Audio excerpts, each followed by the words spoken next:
What do you do when every muscle, every cell in your body wants to give up,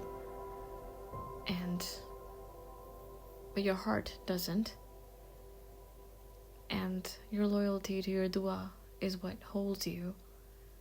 But at the same time, that tension, it's so strong and so overwhelming and tiring. Your heart wants one thing, you've asked for it and you're praying for it, and you know that you're supposed to have faith. So you're trying to keep that faith, build that faith, retain it. But at the same time, your body is so exhausted. It's exhausted and it's tired and it wants comfort. It wants something to hold on to, some evidence that things are working out. And there's this one tense moment that you have. You almost break. You're like, okay, fine, I don't want this anymore. And you ask Allah, okay, Allah, thank you very much for everything, but if this is good for me, bring it into my life, or keep my heart wanting more of it, or if it is not good for me, please let this go. I want to forget it. And while having that dialogue with Allah is your personal business, and everybody is entitled to have whatever conversations they want with Allah, I want to point out that when you're making a dua, it's always a leap of faith, and it's always usually more often than not, it's from a place where you don't have that thing, but you want it, right? I mean, you're going towards something. There's a goal. There's a process involved in, once you ask for a dua, you know you're gonna have to receive it at some point, maybe instantly, maybe a little while later. But when the delay is too long and you've tried every hack in the book and you still don't see any movement, well, that's the time when most people give up. And there's nothing wrong with giving up. I don't think there's anything wrong with if someone wants to change their mind about their SP or their financial goals or any kind of targets. If you want to change your mind about it, you're completely entitled to do so. But I want to bring in a perspective here. To me, building faith in the unseen is like training your muscle. It's like yoga to me, because yoga is something that is personal to me. So I would like to equate that, put that example in there. When you enter a tough posture in yoga, you don't initially get it because your body's too tight, your muscles are too tight, your tendons are tight, and when you force yourself to stay in a certain pose for a long time, you get tired and your body actually hurts. Maybe not then in the moment, but like afterwards, you really feel the brunt of that stretch. So before we get into complicated postures in yoga, we start with really basic stretches. For example, if you want to do a full backwards bend, we won't start with a full backwards bend. Like, we will start with a gentle backward stretch, forward stretch. We will try to ensure that our spine, that our backbone is a little flexible, or we build that flexibility by making gentle movements daily without stressing it, but retaining consistency. So every time that we're not able to reach the place that we want to with our stretch, we don't say, oh, I failed. No, we say, okay, let's come back to our original position, try it again, and then come back if it doesn't work. So when you do this daily, or anytime you do practice yoga, you reach this level of flexibility that comes over time. Now, the more consistent you are, or the more intentionally you are with your stretches, the faster you see the change.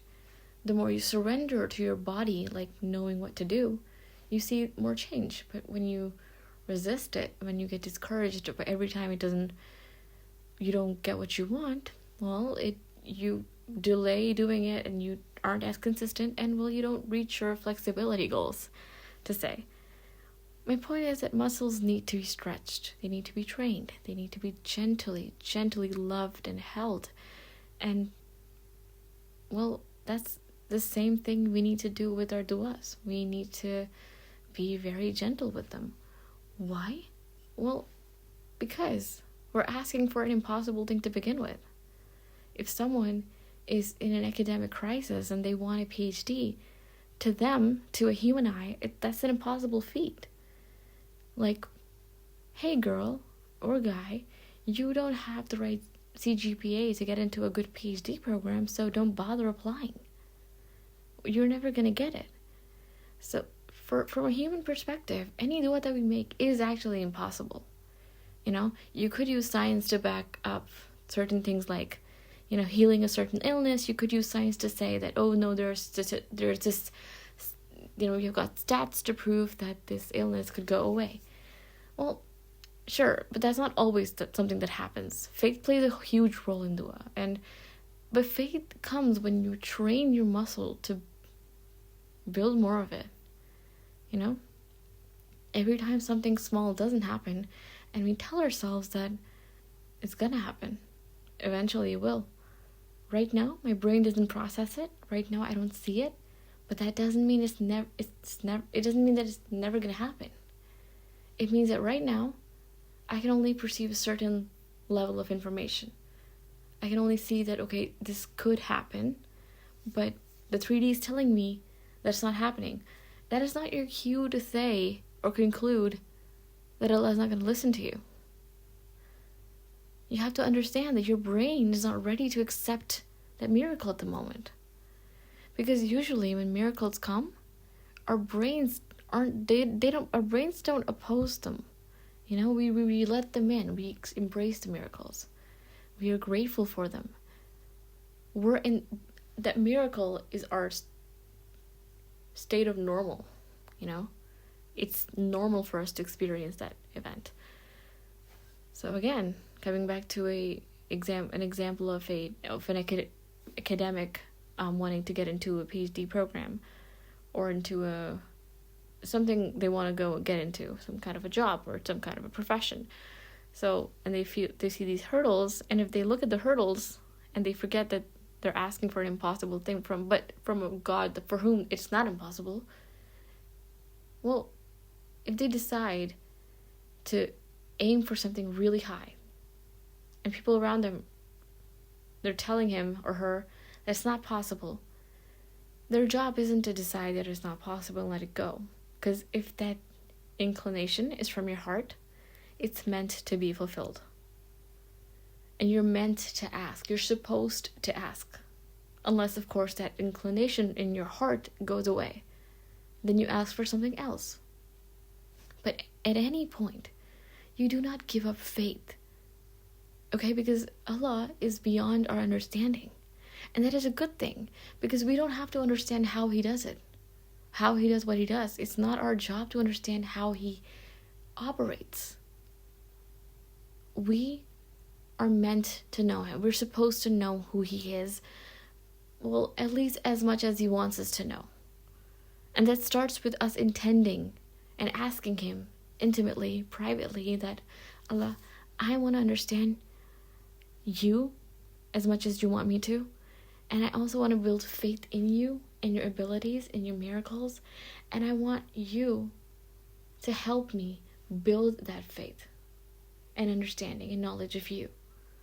So I'm asking You for something right now, and to my heart and my brain it feels like really hard to attain, but I know that for You this is not. And if I have this desire, deep-rooted desire in my heart to get this thing, to aim for it, to ask for it, I'm going to listen to that dua or that desire, and I'm asking You for it. Now, how it manifests into my life, I am not sure. What I am sure is that I've asked You, and You are Ya Mujib, the one who responds. Right? You are Ya Sami, the one who listens. So I know You're listening, and I know You're going to respond to me. You are a Razak, You are the provider. So You are the only one that I can trust my entire self with, because you made me. You have known me since before I knew anything about myself. So I am handing myself over to you. I'm handing my dua over to you. But in this world, I will tie my camel. I will do what I can within my limited human capabilities. I will do that. I will perform my responsibilities. But my faith in you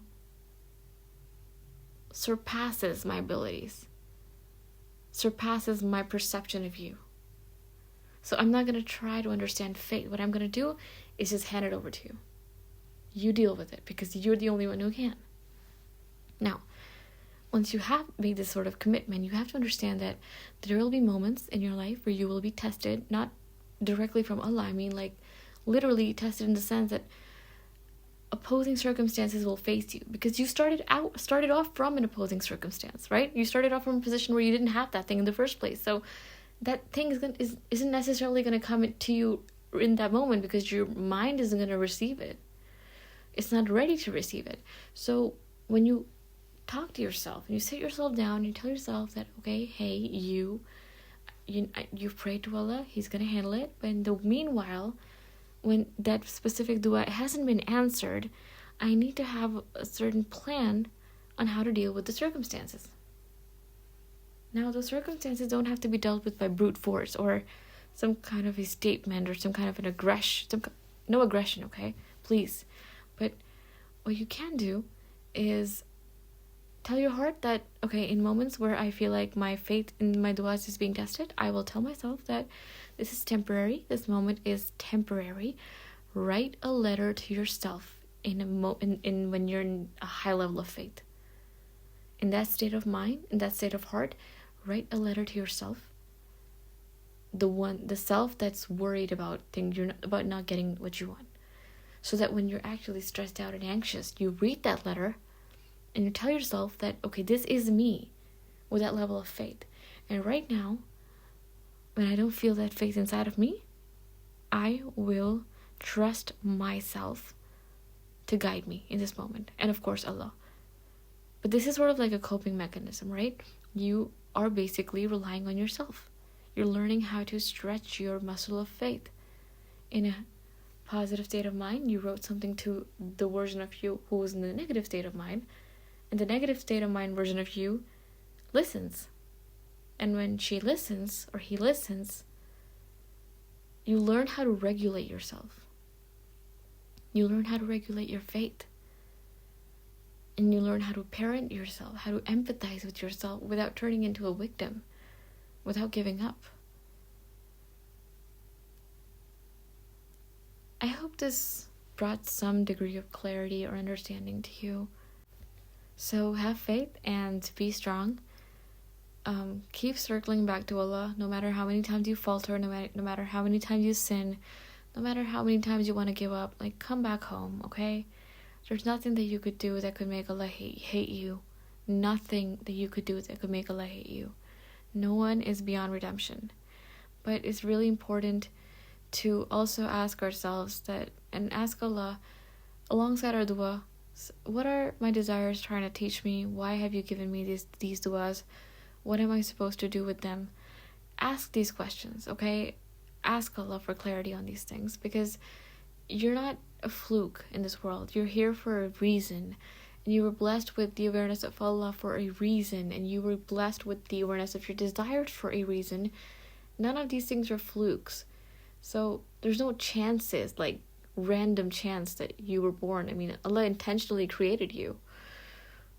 So with an intentional God, you gotta know that you're not some random cog in the machinery. You're an intentional human being that was meant to do something or be someone.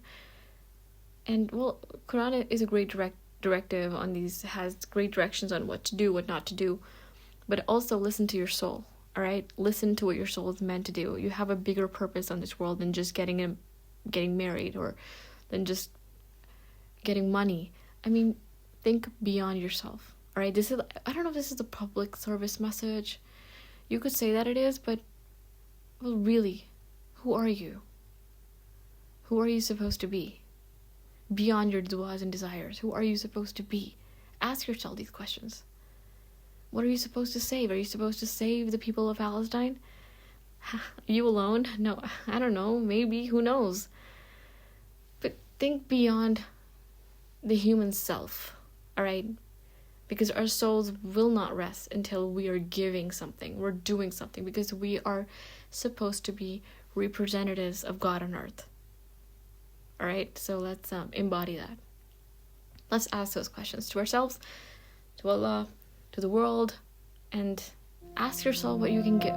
What can you give to the world that no one else can give? And then find that gift of yours and then start giving it. Okay. Stay blessed, y'all. Take care. Love you. Allah Hafiz. Assalamu alaikum.